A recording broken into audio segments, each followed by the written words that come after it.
dimos los problemas acerca de la aplicación de la ley de Fick en todo lo que es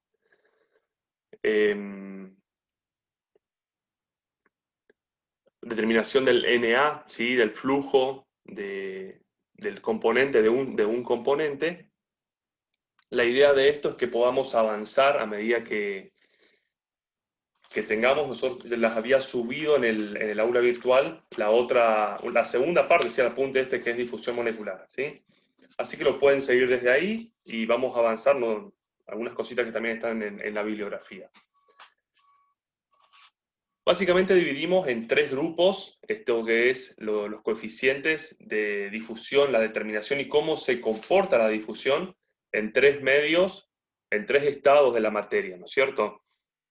Estados básicos, que hoy aparecieron 2 o 3 estados más, sólido, líquido y gas, pero bueno, nosotros nos vamos a referir a la difusión y a la determinación de estos coeficientes para luego aplicarlos a todo lo que sea las operaciones de transferencia de masa. Dijimos un poco dijimos que la ley de Fick es la primera ley de Fick, y la segunda también para los sólidos, pero en el caso de los gases y de los líquidos, la ley de Fick, la primera ley de Fick, me caracteriza el flujo de masa, vamos a decir, en una dirección, en realidad en todas las direcciones a partir de la ecuación de continuidad, pero nosotros lo estamos determinando en una sola dirección. Esa ley de Fick caracterizamos un coeficiente, que es el coeficiente de difusión o la difusividad, que me permite describir la facilidad que tiene el componente A, por ejemplo, para difundirse en un medio. ¿Está? Hasta ahí estamos, hasta ahí es lo que vimos en la clase anterior. Cuando estudiamos las difusividades en los distintos medios, gases, líquidos o gaseosos, perdón, gases, líquidos o sólidos, nos damos cuenta que los comportamientos son diferentes debido a la influencia, y la influencia de las variables son diferentes debido a la estructura de cada sistema, ¿no es cierto? Entonces, cuando hablamos de la difusividad en gases, estamos hablando de tres factores fundamentales que afectan a ese comportamiento de los gases.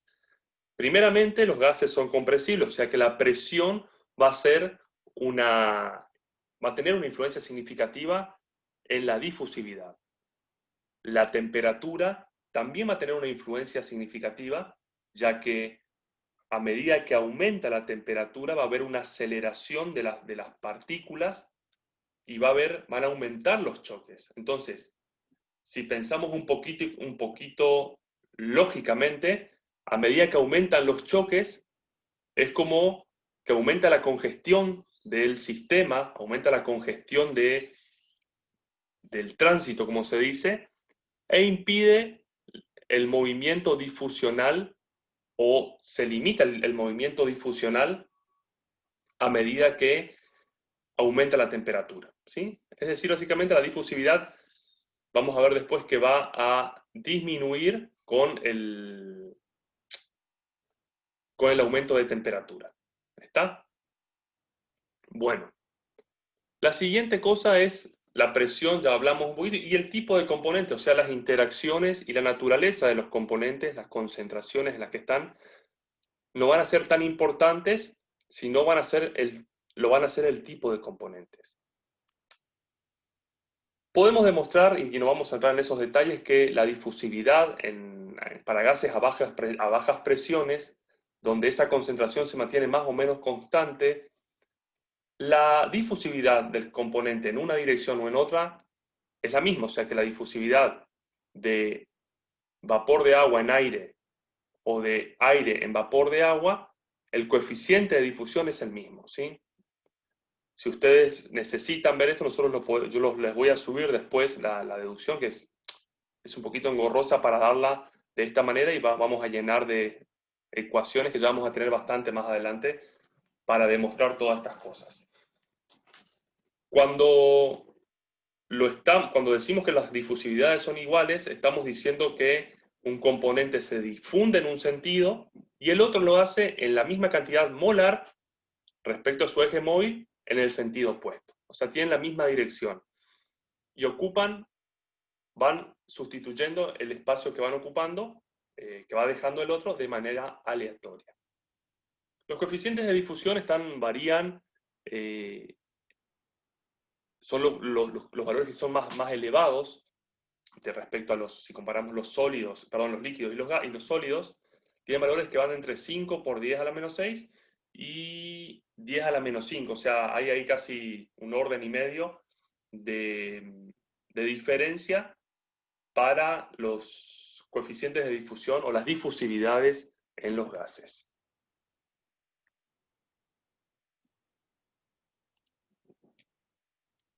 En la bibliografía, fíjense, encontramos un montón de datos. Esto es una tabla del Jankowitz, pero encontramos sistemas binarios, ¿sí? Sistemas binarios de, por ejemplo, aire amoníaco, que es el primer dato, a distintas temperaturas, en algunos casos, por ejemplo, aire-agua, vapor de agua sería, a 0, 25, 0, 25, 42 grados, en grados centígrados o grados Kelvin, a una presión de una atmósfera. ¿Está? A presión constante, cómo se modifican o cómo cambian los coeficientes de difusión. Fíjense. Ahí tenemos de cómo van cambiando la difusividad. Están todos prácticamente en el mismo orden.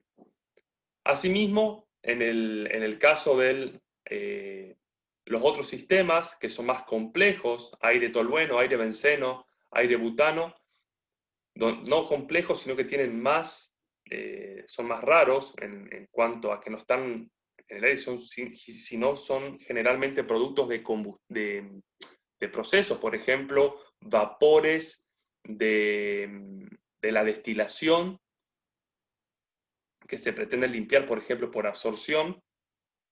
Tenemos los coeficientes de difusividad a distintas temperaturas para los distintos componentes. ¿Sí? Estas son tablas que son ricas, pero para algunos sistemas más comunes. Ahora, ¿qué hacer cuando yo no tengo estos datos? Si yo tengo que determinar, si vamos al punto anterior, a la diapositiva anterior, fíjense, si tengo que determinar el coeficiente de difusión o la movilidad, el flujo, el JA o el NA en este caso que veíamos en la clase anterior, si no tengo esos valores de difusividad. Si yo no tengo el valor de difusividad, obviamente que existen ecuaciones, un montón de ecuaciones empíricas, semi-empíricas, con un grado de error del 5 al 10%, que lo pueden ver ahí en Jankowitz, lo pueden ver en el manual del ingeniero químico, en el Perry, donde existen casos particulares donde se pueden aplicar ecuaciones para sistemas binarios por ahora. Después vamos a ver cómo trabajamos en sistemas de más de un componente, pero es utilizar predicciones como esta ecuación de Fuller, Schetter y Giddings, que también hay una que es Fuller y otros, ¿sí? Son muy similares, pero estas ecuaciones a nosotros nos permite caracterizar o obtener el coeficiente de difusión, la difusividad de un sistema, de una mezcla binaria en este caso, para conociendo, perdón, las propiedades de cada uno de los componentes presentes. La difusividad expresada me dan las unidades en centímetros cuadrados sobre segundo, donde MA y MB son los pesos moleculares de las mezclas, de las moléculas presentes en cada sistema, y esa sumatoria, sumatoria de los nu, vamos a decir, de los mu, no sé cómo sería bien, son la sumatoria del aporte que tiene los átomos individuales de cada mezcla. ¿Sí? Entonces, para sistemas donde yo tengo sustancias más complejas, por ejemplo el ácido acético, que no tengo en la tabla de acá abajo, esta es una tabla que es del Jankowitz, también está en el Perry, la tabla 622. Este 622, perdón, entre paréntesis, yo conseguí una versión más nueva del Jankoplis. Anteriormente era una versión del año 90 y moneda. Esta es una que tiene 10 años más nueva, el 2000, 2001. No es tan nueva para nosotros, tiene 20 años, sí, pero de alguna manera es un poquito más, una de las últimas versiones del Jankoplis que se consigue en línea, vamos a decir. Entonces, estas tablas 622, en algunas está como 522, pero es la misma tabla dependiendo de la edición del libro. Fíjense que para cada sistema, si los sistemas son más compuestos, hay una sumatoria de volúmenes de la molécula A. Si es ácido acético, vamos a sumar, fíjense, si vamos a hablar, por ejemplo, una mezcla de ácido acético, vamos a hablar de lo que aportan individualmente cada uno de estos. ¿Sí? Si son dos de carbono, tantos de hidrógenos, tantos de oxígeno, tengo que multiplicar para poner en esta sumatoria. Y el otro caso sería si el segundo componente sería ácido acético en agua, por ejemplo, o metanol en agua, tendríamos en este segundo término en el denominador la sumatoria o el aporte de las moléculas individuales. El agua sería 2 hidrógenos y un oxígeno. Entonces aquí tendría 2 hidrógenos más un oxígeno elevado a la 1/3. ¿Está? De alguna manera este aporte de volúmenes atómicos, a medida que los sistemas son más grandes, por ejemplo, fíjense los anillos aromáticos, perdón, no, los anillos aromáticos, los sistemas que son más largos, las cadenas más pesadas o los átomos más grandes, de alguna manera van a influir significativamente en la difusividad del sistema. ¿Está? Entonces, nosotros tenemos ahí abajo ejercicios propuestos, el 2.1, el 2.2, el 2.4 del Tribal, que están en la guía, que simplemente son de aplicación o de determinación de este coeficiente aplicando estas ecuaciones. Yo les voy a pasar después uno de los ejemplos para que lo tengan ahí como modelo y después lo pueden resolver solos, que no es muy complicado, sino es aplicación de estas ecuaciones. ¿Qué pasa si yo no tengo en este sistema o en estas tablas, yo no tengo, a ver cómo decirles, no tengo los datos suficientes? Si tengo datos a otra presión o a otra temperatura de los que no están en la tabla. Entonces, ¿qué pasa con el coeficiente de difusión? Y bueno, yo con estas relaciones que están aquí abajo, en la parte inferior, de DAB por P1 sería una condición 1 que se mantiene constante, y DAB por dividido T a la 1,75, igual a constante, son dos condiciones o dos, con condiciones, dos sistemas que me permiten determinar cuál sería el coeficiente de difusión a otra temperatura o a otra presión. ¿Sí? Entonces, de alguna manera, si yo tengo el coeficiente de difusión hay uno de los ejercicios, creo que es el 2.4 del Tribal, que yo tengo que observar qué pasa cuando se cambian las condiciones de presión o de temperatura, cuál es el coeficiente de difusión, y bueno, y ahí saco la conclusión de cómo se comporta con un aumento de temperatura o con un aumento de presión o disminuciones, cómo se comporta el coeficiente de difusión, o también llamado difusividad, con la temperatura y con la presión. ¿Está?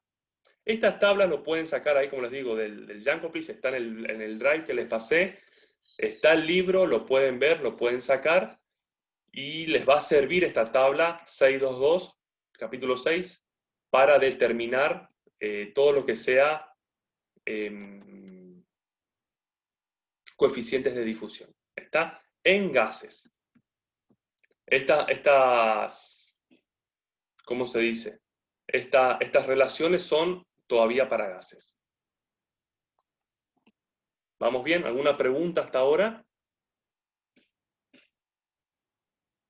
No. Bueno. Seguimos. Entonces, cuando hablamos de lo que es coeficiente en gases, tenemos estas dos formas, a través de tablas o con relaciones ya preestablecidas.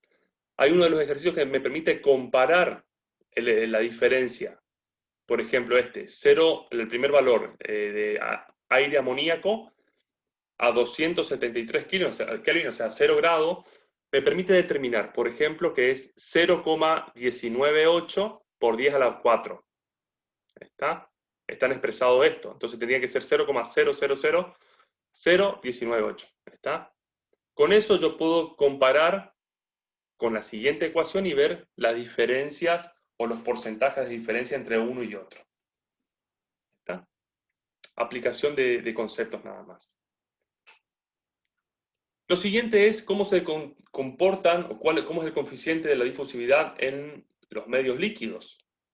A medida que aumentamos, de alguna manera, la densidad de moléculas, la difusión se hace un poco más lenta, se hace un poco más difícil y la movilidad molecular está condicionada. Todo esto estamos hablando y no entramos todavía en la zona turbulenta. Todavía todo es a nivel molecular. Y es importante esto, ya que cuando nosotros hablemos de coeficientes de transferencia de masa, vamos a considerar lo que pasa en la interfaz como difusión molecular y movimiento molecular, y no tanto las difusiones turbulentas.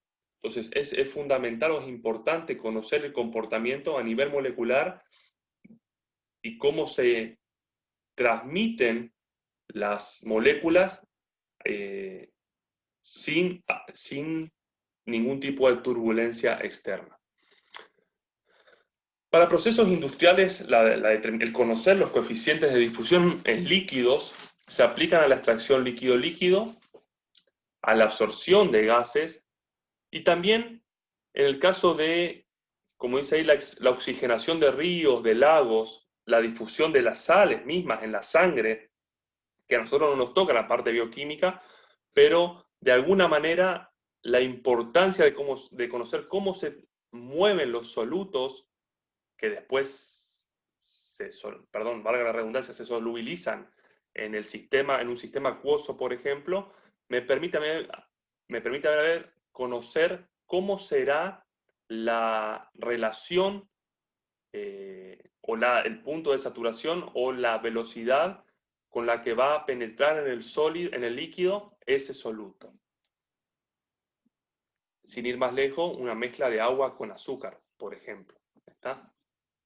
Entonces, las velocidades de difusión son un poquito menores, van del 10 a la menos 9 a 10 a la menos 10 en metros sobre segundo, metros cuadrados sobre segundo, me faltó la unidad ahí. Y obviamente por la conformación de un líquido, las moléculas están mucho más cercanas. Entonces, no va a depender de la presión, porque los líquidos son incompresibles, pero sí tiene una dependencia significativa, primero de la concentración de las partículas. Cuando hablamos de moléculas y concentración, hablamos de interacciones que vamos a ver más adelante, hablamos del tipo de componentes, si son soluciones salinas, si son soluciones, de electrolitos, si son soluciones neutras, si de alguna manera no tienen carga y tienen otro tipo de comportamiento, y sí va a afectar la temperatura. No afecta la presión, afecta la temperatura. Concentración, componentes y temperatura. Esa cercanía que tienen entre moléculas aumenta la interacción y al igual de lo que pasaba cuando yo aumentaba la presión, que aumentaban los choques, en este caso aumenta la interacción entre las moléculas, ya de por sí, por la naturaleza del fluido, que es un líquido, la difusión se hace más lenta. Hay dos formas que describe la bibliografía, y no vamos a entrar en tantos detalles, pero una es para determinar la difusividad en estado no estacionario, utiliza principios de capilaridad. ¿Sí? Se coloca en un sistema de capilares y se ve cómo avanza el soluto disuelto en el solvente, ¿sí? Y se observa de alguna manera el cambio de concentración. Otro también, el segundo método descrito en la bibliografía es entre dos cámaras conectadas por un tubo y que de alguna manera se deja que fluyan, por decir así, entre una más diluida y una más saturada, y permite determinar cuál es la velocidad con la cual se transfiere el soluto de la parte más concentrada a la parte más diluida, siempre pasando por una membrana.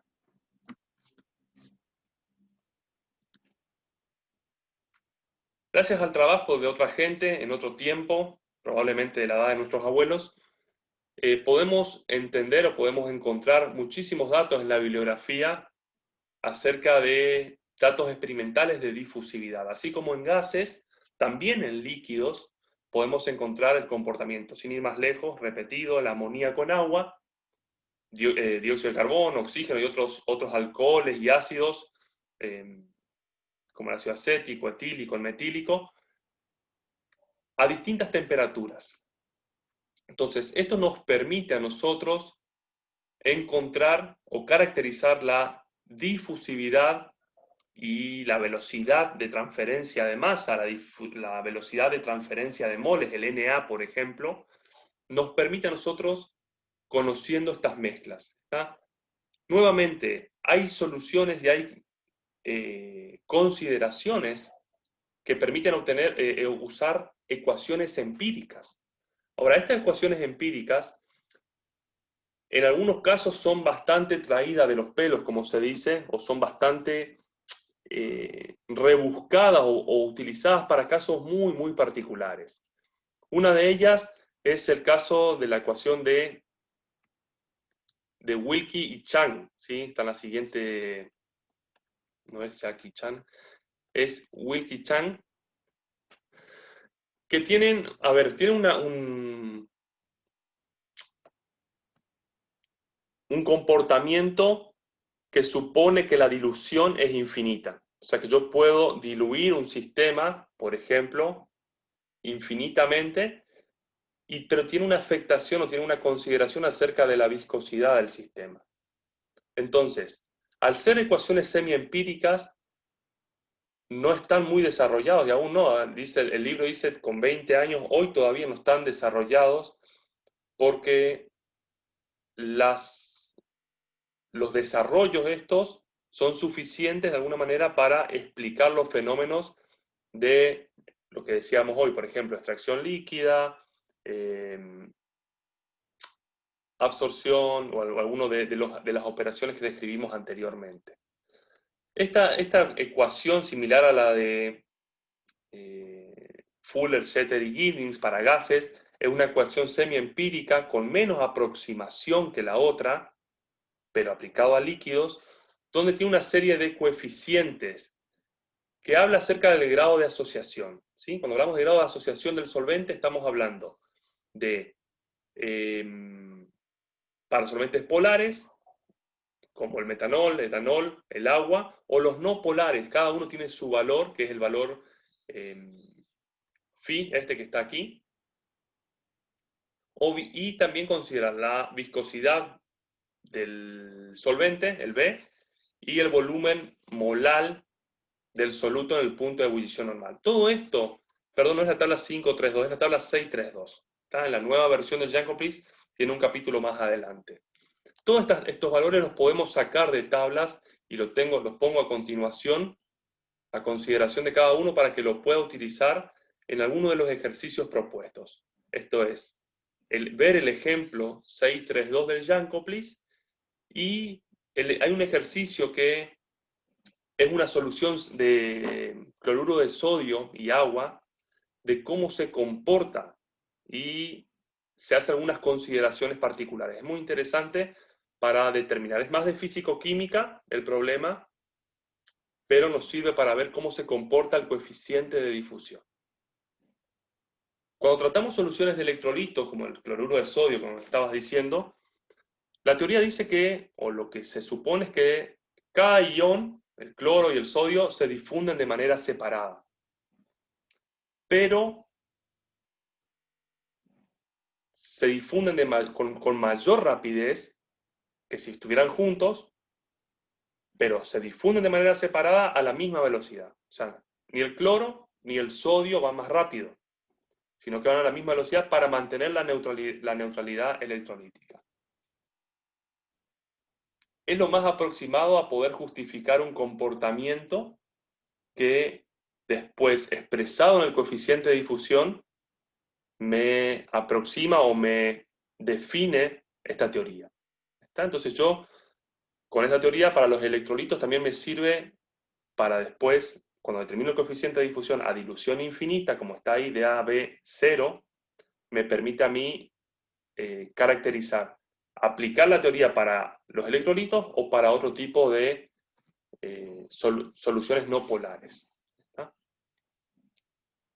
Bien, tengo tiempo todavía. Un apartado, a ver, si podemos decir al margen o no sé si al margen, pero de alguna manera particular, es el comportamiento, que no todos van a trabajar en esto porque no somos, como les decía, ni bioquímicos ni farmacéuticos. Creo que química macromolecular a cada uno nos habrá significado algún tipo de dolor de cabeza, pero sí tenemos que conocer o saber cómo se comportan los solutos biológicos en la difusión y también los geles. Porque si bien a nivel funcionamiento, cuerpo humano, no tenemos mucha incumbencia, sí podemos conocer cómo se comportan soluciones líquidas, tales como los jugos, el café, el té, donde se extrae el agua y también algunos constituyentes volátiles, ¿sí? Todo lo que sea el flavor del alimento, o en los procesos de fermentación, los que están trabajando en la parte de biotecnología, los nutrientes, azúcares, el oxígeno mismo, se difunden y de alguna manera nos sirve para conocer los mecanismos de difusión en los productos de desperdicio y también en los comportamientos de las enzimas. Antes, y creo que en algunos temas de Fisicoquímica 2, todavía hablan de coloides, ¿sí? Yo no sé si cambiaron ahora los programas, pero cuando hablábamos de coloides, decíamos que no se solubilizaban del todo, eran moléculas grandes. Hoy, aún sabiendo que tienen tamaños de varios miles más grandes que las moléculas pequeñas o los átomos individuales, estas macromoléculas tienen un comportamiento difusivo muy interesante y en las soluciones se comportan como líquidos, si bien son un poco más lentos los procesos de difusión. La interacción que hay y enlace en la difusión, esa interacción que tiene entre las moléculas, por ejemplo, las proteínas, que suelen estar asociados, tener centros activos, hacen que las moléculas más pequeñas por ahí se asocien o interaccionen con estas macromoléculas y se haga más lenta la difusión.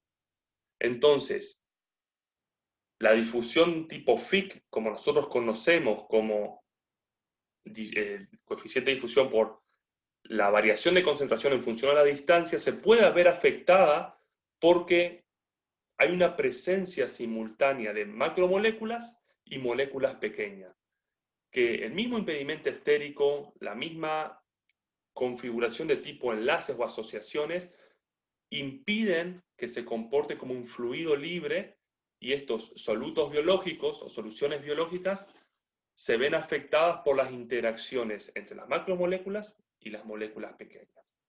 ¿Está? Eso está también ahí en el Jankoplis, lo pueden profundizar. La parte conceptual, ¿sí? La parte de determinación de coeficientes y todo eso no vamos a entrar, simplemente de manera informativa, esta parte teórica. Tenemos tablas de cómo se comportan las proteínas de soja, la lipoxidasa, la creatinina, la sacarosa, todos en soluciones acuosas, que son básicamente como nosotros las conocemos en los sistemas biológicos. ¿Está? Aún los sistemas de, por ejemplo, de alimentos, de agua, en frutas, es una solución acuosa de sacarosa, ¿sí? El lixiviado de una fruta puede ser una solución de sacarosa y otros componentes, ¿sí? Pero básicamente sacarosa en agua, y podemos conocer cómo se comportan y luego después vamos a ver acerca de la permeabilidad de las membranas, cómo aplicar el concepto de soluciones a todo lo que sea permeabilidad, por ejemplo, de frutas, para disminuir el envejecimiento en la góndola, para no, vieron que le ponen ceras o le ponen algún tipo de barrera, después vamos a ver eso de las membranas, para no permitir ni que el flavor, con el sol o con algún tipo de agente externo, ni la deshidratación sean posibles. ¿Está? ¿Les estoy bombardeando mucho? Espero que no. Bueno, entonces terminamos esta parte y hacemos un recreito. Me quedan 2 minutos. Uno por un lado las soluciones y por otro lado los geles. Estos geles biológicos pueden considerarse como, a ver, materiales semisólidos porosos. Después lo vamos a ver un poquito. Son macromoléculas en solución acuosa diluida, así el agar, y lo que ustedes vieron en microbiología, soluciones que se gelifican, ¿no es cierto? Las gelatinas. Ahora, esos poros, esos geles tienen muchos espacios libres que de alguna manera permiten la difusión de las moléculas o la circulación. Y ahí vemos algunos ejemplos aplicados a anticuerpos y algunas cositas más biológicas, pero cómo se comportan en geles la difusividad. Habrán visto, por ejemplo, o si habrán hecho algún ejemplo práctico en la casa, los que les gusta hacer dieta, esas gelatinas le ponen frutas o algo, le ponen una manzana, alguna banana o algo, y eso se deshidrata y quedan medio achicharradas las frutas. Eso a nosotros nos está diciendo de alguna manera que el gel, ¿sí? Que es la gelatina, está causando un efecto de deshidratación, ¿sí? Por diferencia osmótica, que después lo van a ver, pero básicamente hay una transferencia de azúcar o de solutos desde la fruta hacia el espacio, eh, hacia el espacio gelificado. Vamos a parar acá, sí, pues se me va a cortar y voy a quedar hablando medio de balde.